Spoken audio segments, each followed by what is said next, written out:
That's to me the great part of being an American. Nobody sets the rules for me. Nobody sets the ceiling. Nobody tells me what I can be. Nobody says I have to do anything. Nobody denies me resources. As long as I'm willing to go out and get them, I'll get them. Okay. It's all out there.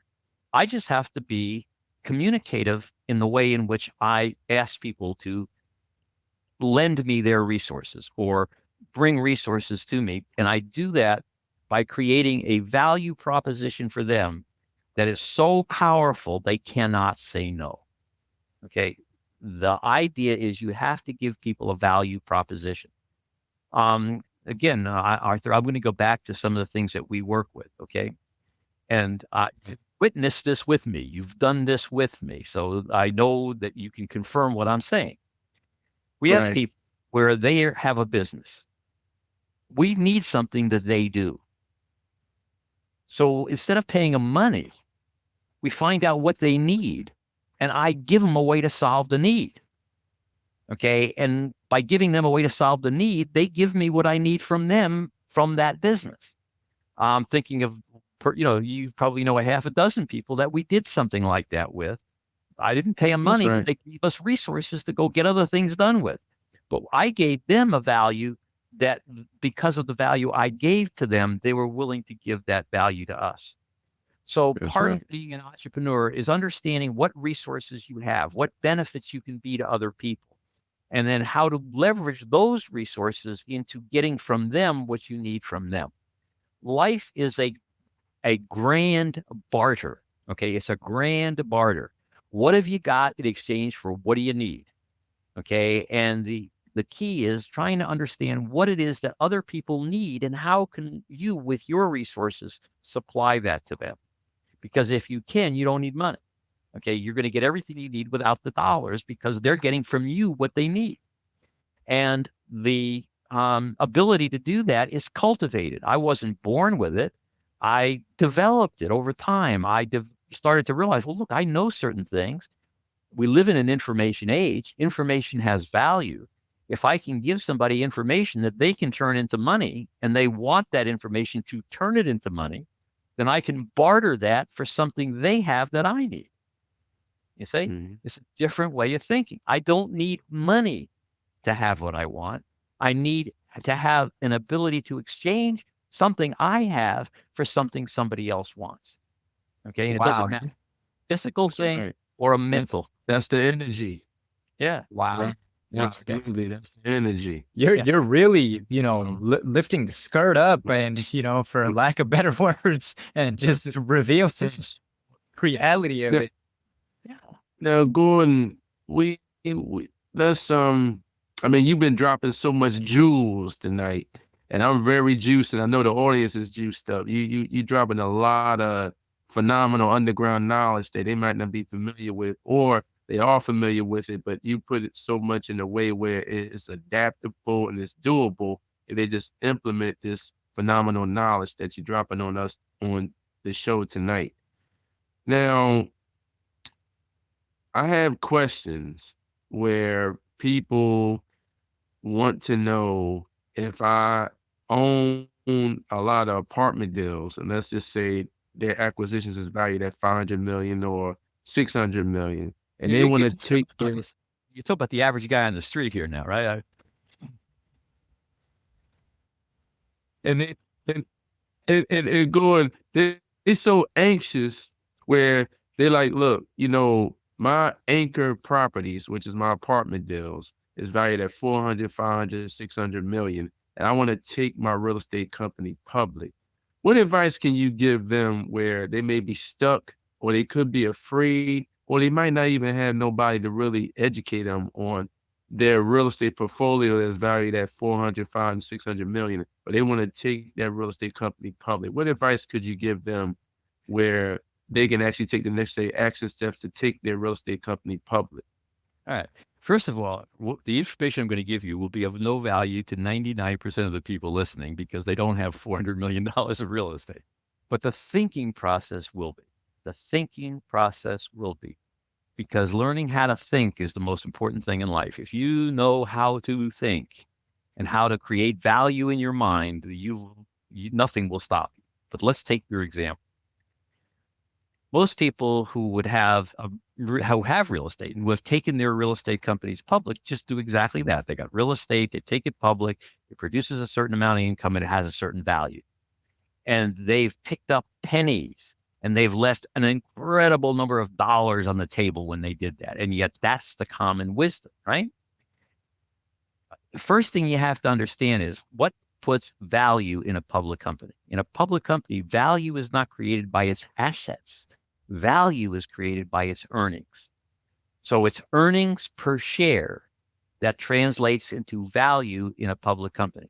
A public company is worth some multiple of its earnings per share or earnings. So if that's the case, then it doesn't matter how much assets I have. Nobody's going to give me credit for that. They only want to know what's my earnings per share. Look at any company in the public marketplace, and the only thing you will see is what does it sell at as a multiple of earnings per share. So it's 10 times earnings, it's 20 times earnings. There are tech companies that sell at 50 or 100 times earnings, but everything's measured in the public marketplace at earnings per share. So what's the point of owning assets? I don't want a public company that owns assets. I want a public company that has earnings. That's what puts value on it. Okay. Well, once you know that, taking a real estate company in its traditional form public is worthless or useless. Why? Because you got all this asset that nobody gives you any credit for. They don't put any more value on your company because you got all this apartment brick and mortar. They don't give you any more credit. What are your earnings? That's what they price you at. So if you're going to take a real estate company public, the first thing you do is you separate it into two entities. One entity is going to have earnings and the other entity is going to own assets. Now, and a typical investor in real estate doesn't mind investing in hard brick and mortar because they understand brick and mortar and they understand its value. Okay. The public company investor doesn't want to own the value of the asset. They want to own the income from the asset because that's what will give them earnings per share. So once you get that, now you start to understand how you want to structure a real estate company as a public company. You want to have a company that owns the assets that normal investors put their money into. That's here. That's over here. Over here, you want to have a master leasing company that leases those companies at under market value. Okay. So that it has low costs of leasing the property from the owner that they can then turn around and lease it at market rates to the public or the user of the property and earn a lot of income. So now they got a lot of income. You take that public at 20 times earnings. Then you've got all of your asset owners over here, right, who invested in the real estate, and they're happy because it's brick and mortar. They can go feel it, touch it, taste it. But they do have to have enough to amortize the debt. They do have to have enough income coming in to do certain things that keep the property stable. So there has to be enough income coming in for that almost.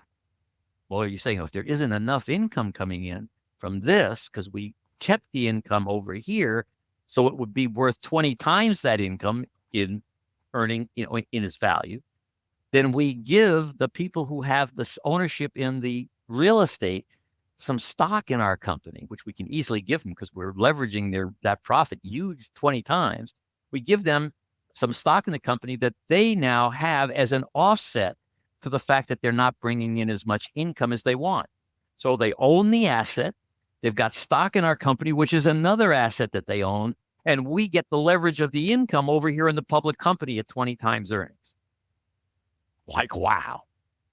When you talk about mastermind, that is some mastermind stuff right there. Wow. It's a question. See, if I have a couple of gifts. I don't want to hide from them. One of the gifts is the ability to take the aspects of a business, separate them up into dozens of components. And then how do you rearrange the components to optimize the values of each component? Okay, that's what I just did for you here in real estate. Real estate has a value, but not in a public company. Earnings have value in a public company. So you separate the asset from the earnings, and then you take a piece of the asset value you created as a multiple of earnings, you give that back to the asset holders. So they get what they want. The asset holders are getting what they're going to get a better return than they ever would have gotten under a traditional structure. But now over here on the public side, you've got all of this value that you just created by this multiple of earnings, and you don't have any assets here. You just have earnings. Over here, you have minimal earnings and assets, and you use the benefit and the leverage of one to help offset the other and keep everybody happy. Wow. Wow. Okay. And excuse my lack of knowledge, but when you said that the public companies, basically their stock price is based only on earnings. So any assets that a public company has, it's basically, it just sits on the balance sheet and doesn't affect the stock price. Is that right? It's just on the balance sheet, but who cares? I can't live. If I own stock in a public company, I don't live in the balance sheet. I live with the shares I own. What are they worth? Okay. And they're worth a multiple of earnings. I mean, you take General Motors, they're structured totally wrong.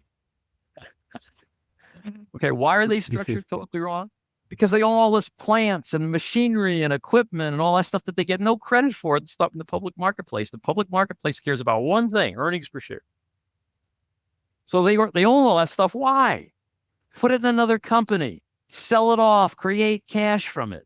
Okay. And then give a piece of your stock to those folks so that the under market rate that they're going to charge you for the use of those assets that's going to enable you to make more earnings per share is a peanut, is a infinitesimal amount for you to share back with them. You'll make more money by just having a company that has no assets and all this income, and you let somebody else own the assets and earn this traditional return, which is relatively low on those assets. Wow. See, it's a different way of thinking, guys. It's a different way of thinking. And it's a question of what has value in the marketplace and what doesn't. Why should you sit there owning all these assets when the public gives you no credit for owning those assets? They don't care that you own those assets. They're only interested in your earnings per share. So why own the assets? Get rid of them. Okay. Turn them into something that in the way you get rid of them gives you more earnings per share. Wow. Wow. That is genius right there. Yes, that's why I love Gordon. Because one thing about Gordon, a Bizar, he is the real deal, and he's not a bullshit international business expert. He's the real deal. He's been doing this over 50 years. So me and him worked on many projects, and when I introduced Gordon to people in the business space, especially the people that I'm affiliated with, they're blown away by his level of thinking. I think we just lost. I was blown away. Oh, we lost you there for a minute. You kind of faded out for us. But anyway, thank you for that, Arthur. But again, one of the things I just keep trying to explain over and over again is you got to enjoy what you do. It's like, if there's any doubt in anybody's mind, I love what I do. It's like, you couldn't give me a better game to play. You couldn't give me something to have more fun at. I mean, my kid goes off to ball games. I go off to business.